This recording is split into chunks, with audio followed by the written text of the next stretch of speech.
It's Monday, so here's a wrap of all the news which affects real estate. Delhi Development Authority chairman said that they would scrap their ambitious Yamuna riverfront development project wherever required to save rivers' floodplains. The DDA reaction comes after an expert panel recommended to the National Green Tribunal that the planning authority's recreational spots located in active Yamuna floodplain areas in Delhi would kill the river and cause floods in the city. The tribunal is likely to take a final call on this matter on May 22nd. The National Capital Region will soon get a modern township comprising of 10,000 residential flats on a 240-acre land parcel near Vasant Kunj in South Delhi, bordering Gurgaon. The proposed township project, to be called Vasant Kunj Extension, will be implemented by the state-run National Building Construction Corporation on a land owned by the Central Public Works Department in Ghitorni. The project, believed to cost Rs 10,000 crore, would be developed within next 5 to 6 years on getting government's approval.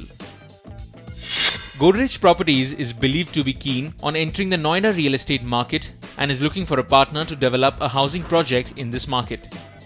The Mumbai-based developer, with majority of its projects in MMR, Delhi NCR and Bangalore, has also invested Rs 150 crore to develop a new housing project in Gurgaon on joint venture basis. The company would develop 306 apartments in this project, which is spread over 4.5 acre and has a saleable area of 5 lakh square feet. This is the company's third project in Gurgaon. Realty player Ashiana Housing, known for its senior citizen projects, plans to expand its retirement housing segment in 3 more cities in the next 3 years.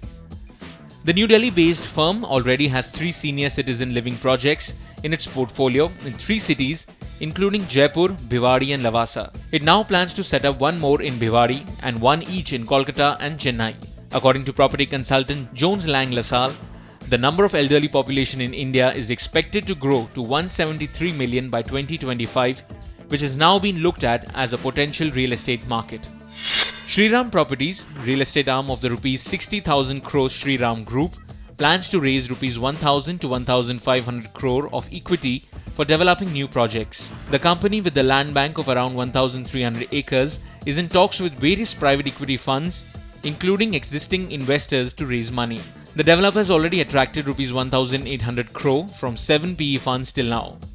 They sold 2.8 million square feet real estate space in 2013-2014 and targets 3.6 million square feet in the current financial year, 80% of which will be in the mid-segment.